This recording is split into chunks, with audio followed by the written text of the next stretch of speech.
Thank you very much, Mr. Chair. Let me start off on a personal note by thanking all of you who walked up to me and expressed condolences on the van attack that happened in the city of Toronto.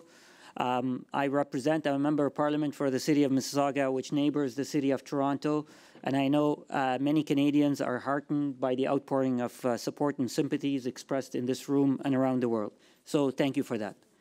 Mr. Chair, the war in Syria has been ongoing for now over 7 years, and there are no longer words to describe the plight of the Syrian people.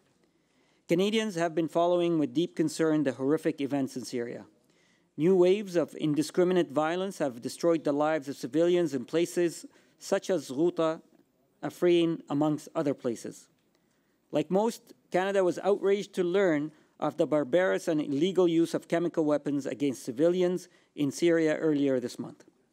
Those who so clearly flout international law and threaten international peace and security must be held accountable.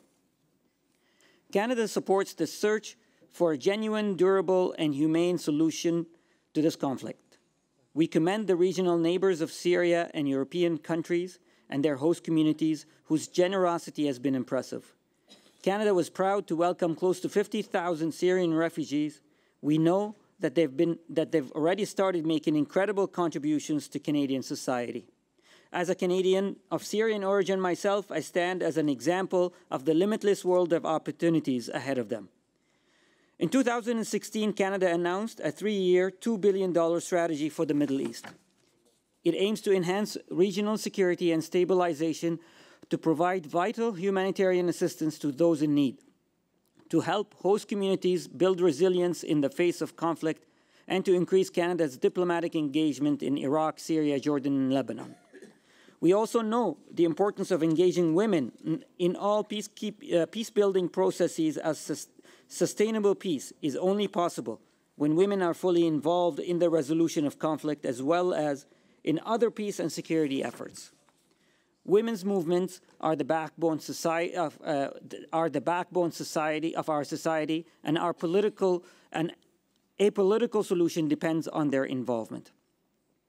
Immediate, safe, and unimpeded access for humanitarian workers is vital if humanitarian workers are to reach Syrians who urgently need assistance. Canada will continue to provide predictable and flexible funding to meet urgent humanitarian needs and calls on others to honor the commitments they have made, while also taking into consideration the important fact that armed conflict affects women, men, girls, and boys differently. Canada has been working with neighboring countries to help address the emergency needs and with providing essential services to Syrian refugees and their own citizens. We call on others to keep supporting host countries. As the crisis continues, Canada holds that only a UN-led peace process will lead a sustainable solution to the conflict. Our goal must be comprehensive, representative negotiations undertaken in good faith. Wherever we can help the UN Special Envoy, de Mistura, and other acting in good faith and in respect of international law, we will. And through all steps, we will keep advocating for the inclusion of women in this process. Today, I'm pleased to announce that as part of its strategy to respond to the crisis in Syria and Iraq, Canada is contributing $19.5 additional million in humanitarian assistance to meet the needs of crisis-affected people in Syria and Lebanon. This support responds to priority identified in the UN's humanitarian response plan and helps fill critical gaps. In addition, Canada is actively working with the governments of the region to assist them in coping with the impact of the refugee crisis. This includes increasing support to ensure all children, regardless of nationality, status, or gender, have access to schooling and expanding employment opportunities for the most vulnerable, in particular women and girls. Mr. Chair, all parties to this conflict have a moral responsibility to stop violation of international law, protect civilians, and entertain non-military options in good faith.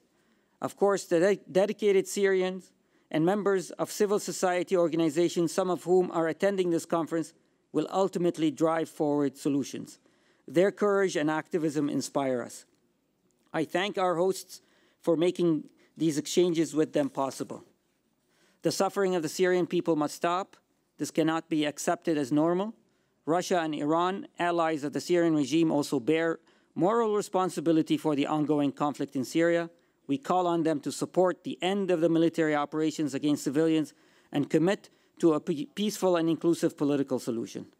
Let me end by reiterating that a sustainable political solution in Syria is achievable only if women meaningfully participate in the formal peace process and in all matters of inclusive governance, security, stabilization, and peace building. Canada will continue to press all parties at all levels to fully integrate Syrian women and their contributions into all of our efforts. Thank you.